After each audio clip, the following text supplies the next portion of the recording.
नमस्कार. आज आपण मऊसूत, खुसखुशीत आणि बिना पाकाचे रव्याचे लाडू बघणार आहे. खूप जणांचे रव्याचे लाडू फसतात किंवा मऊसूत असा लाडू होत नाही, तर तोंडात घालताच विरघळणारा लाडू कसा बनवायचा थोडाही वेळ न घालवता या रेसिपीला सुरुवात करूयात. इथे मी अर्धा किलो बारीक रवा घेतला आहे. तर इथे मी पॅकेटही फोडलेलं नाही आहे, बरोबर अर्धा किलोचं माप आहे. तर अर्धा किलो बारीक रव्यासाठी इथं मी 1.25 वाटी साखर घेतले. इथं जी वाटी दिसते त्या वाटीने मी 1.25 वाटी साखर घेतले आणि इथं तूप घेतले, बघू शकता. 1.25 वाटी होईल इतपत मी कडवून तूप घेतलेलं दाखवले, म्हणजे प्रमाण चुकणार नाही. आता साखर मी बारीक ग्राइंड करून घेणार आहे. आपल्याला पिठी साखर याची करायची आहे. तर आता मिक्सरच्या जारमध्ये घालून आपण ह्याची पिठी साखर करून घेऊयात. तर तूप शक्यतो कडवून घ्या, म्हणजे प्रमाण परफेक्ट होतं, चुकत नाही. तर इथे मी पिठी साखर आता बारीक करून घेतले. आता तूप मी जस्टच कडवून घेतलं होतं, त्याच्यामुळे गरम आहे, त्याच्यामुळे मी सांडशीने पकडून परत ते कढईमध्ये आता घालून घेते. आणि आता आपण रवाही यामध्ये घालून घेऊया. तुम्हाला जर अर्धा किलो रवा वाटीने जर घ्यायचा असेल तर कोणतीही एक वाटी घ्यायची आणि त्या वाटीने बरोबर 2 वाटी रवा तुम्ही घेऊ शकता. 2 वाटी रवा म्हणजेच बरोबर अर्धा किलो रवा भरतो. आता थोडं थोडं तूप कडल्यानंतर थोडा थोडा आपण रवा यामध्ये घालून घ्यायचा.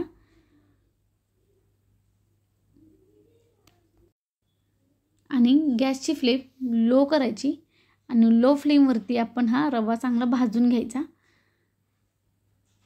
तर थोडा थोडा करत मी आता सगळा रवा यामध्ये घालून घेतला आहे. तर अगदी सोपी पद्धत आहे. तुम्ही बिना पाकाचे लाडू या पद्धतीने एकदा नक्की करून बघा. खूप जणांचे पाकातले लाडू बिघडतात, तर अगदी सोपी पद्धत आहे. आणि आता मुलंही घरी असल्यामुळे मुलांनाही काहीतरी खाण्याची इच्छा होते, तर तेव्हा तुम्ही हे लाडू बनवून ठेवू शकता. तर लो फ्लेमवरती आपण हा रवा पूर्णपणे भाजून घ्यायचा.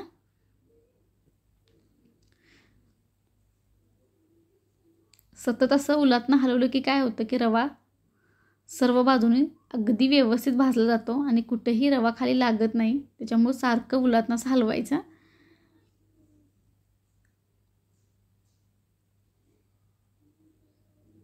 तर पाहू शकता मस्त असा रवा बऱ्यापैकी आता एक 5-7 मिनटं झालेत. साधारणचा रवा आता भाजलेला आहे. असा सतत हलवत घ्यायचा आणि एक आता 10 ते 15 मिनिटांनंतर रवा बघू शकता. रव्याचं टेक्स्चर तुम्ही बघू शकता, साधारणचा कलर बदलला आहे. तर बरोबर 20 मिनटं मी हा रवा लो फ्लेमवरती चांगला भाजून घेतला आहे. खमंग असा वास सुटतो आपण जेव्हा हे तूप घातले, त्याचा वास सुटलेला असतो रवा जेव्हा आपण भाजतो तेव्हा. तर एक 20 ते 25 मिनटं तुम्ही रवा लो फ्लेमवरती चांगला भाजून घ्यायचा. आता मी गॅस बंद करून रवा खाली घेतला आहे.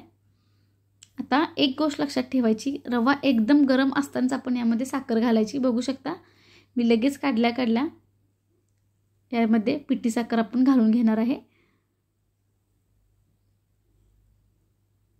म्हणजे ह्याला चिकटपणा येतो चांगला. आणि तुम्ही जर थंड झाल्यानंतर यात पिठी साखर घातली तर हे लाडू वळले जाणार नाहीत. त्याच्यामुळे गरम असतानाच यामध्ये ही पिठी साखर घालून घ्यायची.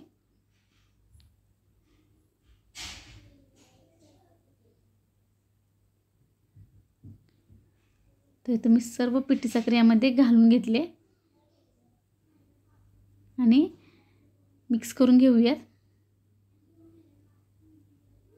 आणि या पद्धतीने उलटण्याने काय करायचं की थोडासा हा रवा असा दाबून ठेवायचा.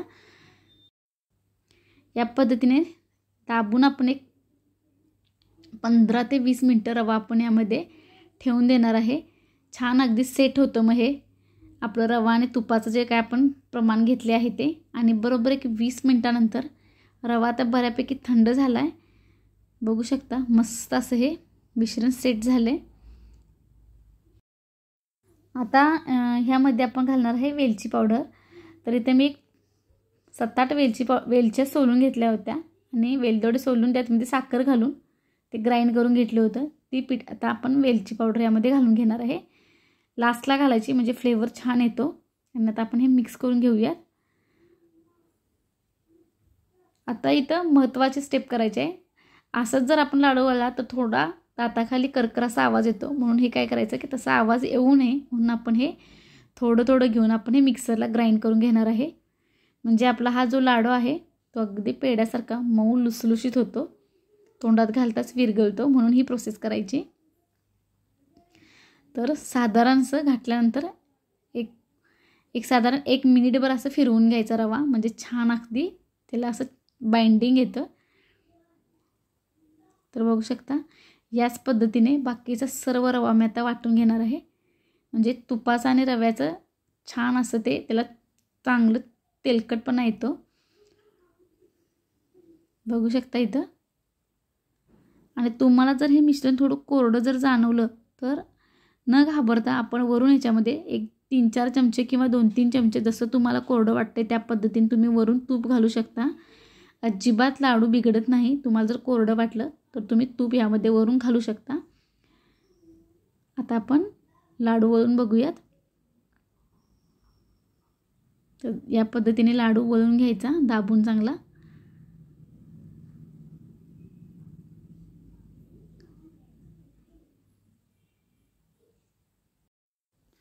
तर इथे तुम्हाला आवडत असतील तर ड्रायफ्रूट तुम्ही वरून ह्याला चिकटवू शकता. कोणतेही ड्रायफ्रूट तुम्हाला मनुका वगैरे जो काही लावायचा असेल तर तुम्ही लावू शकता. पण इथं मी प्लेन लाडू बनवणार आहे, अगदीच प्लेन असे, त्याच्यामुळे मी इथं काहीही ड्रायफ्रूट वापरलेले नाहीत. तर या पद्धतीने लाडू तुम्ही वळून घ्या. कुठेही लाडू आपला फसलेला नाही बघू शकता, किंवा वळता येत नाही असं काहीही झालेलं नाही. बिना पाकाचे लाडू आहेत तरीही अगदी लाडू छान होतात, भरपूर दिवस टिकतात. त्याच्यामुळे तुम्ही जास्त क्वांटिटीमध्ये पण बनवून ठेवू शकता. आता तुम्हाला मी अजून एक लाडू वळून दाखवते. तर बघू शकता या पद्धतीने दोन्ही हातामध्ये मिश्रण घेऊन या पद्धतीने दाबून लाडू वळून घ्यायचा.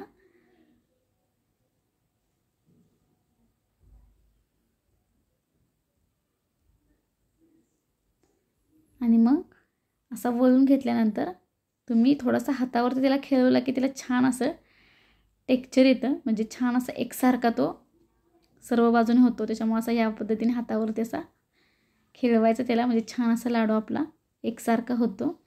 तर याच पद्धतीने बाकीचेही लाडू आता मी बनवून घेतलेत. बघू शकता अर्ध्या किलोमध्ये बरोबर 21 लाडू तयार झालेत.